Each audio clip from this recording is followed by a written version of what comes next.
Où se situe la France en matière d'emploi par rapport à ses homologues européens? Quelles vont être les principales mutations à 10 ans affectant le niveau d'emploi? Quels sont les principaux leviers d'action pour améliorer à la fois le niveau d'emploi et sa qualité?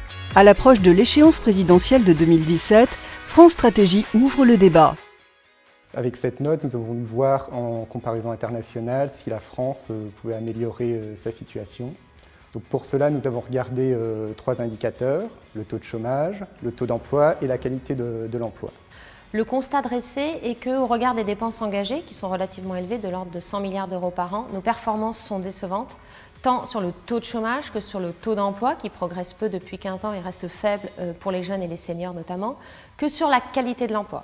Celle-ci recouvre à la fois les conditions de travail, les salaires, les perspectives de formation, la conciliation vie familiale et vie professionnelle. Et en comparaison européenne, on observe que d'autres pays parviennent à de meilleures performances sur ces 3 dimensions. Pour ce qui est des perspectives à 10 ans sur le marché de l'emploi, les départs à la retraite seront très massifs. Pourtant, la population active va continuer à croître et elle sera de plus en plus qualifiée. Cette augmentation du niveau général d'éducation doit s'analyser au regard de l'évolution de la structure des emplois qui elle-même va avoir tendance à se modifier par le bas avec une augmentation du niveau des emplois peu qualifiés, mais également par le haut avec une augmentation des postes de cadres et professions intermédiaires.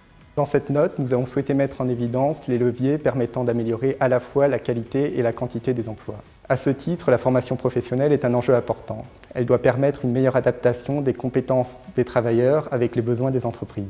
La définition d'une politique des temps de travail invite à s'interroger sur la durée légale du travail, mais aussi sur les aménagements du temps de travail et l'instauration d'une plus grande flexibilité interne pour à la fois répondre aux aspirations individuelles, mais aussi aux contraintes productives des organisations. Une de nos questions, c'est aussi de savoir comment faire évoluer ce qui constitue le premier poste de dépense en matière de politique de l'emploi, à savoir les allègements de cotisations sur les bas salaires. Cela interroge à la fois la combinaison salaire minimum élevé, allègement important, mais aussi la manière dont on finance la protection sociale et le poids des prélèvements sur le travail.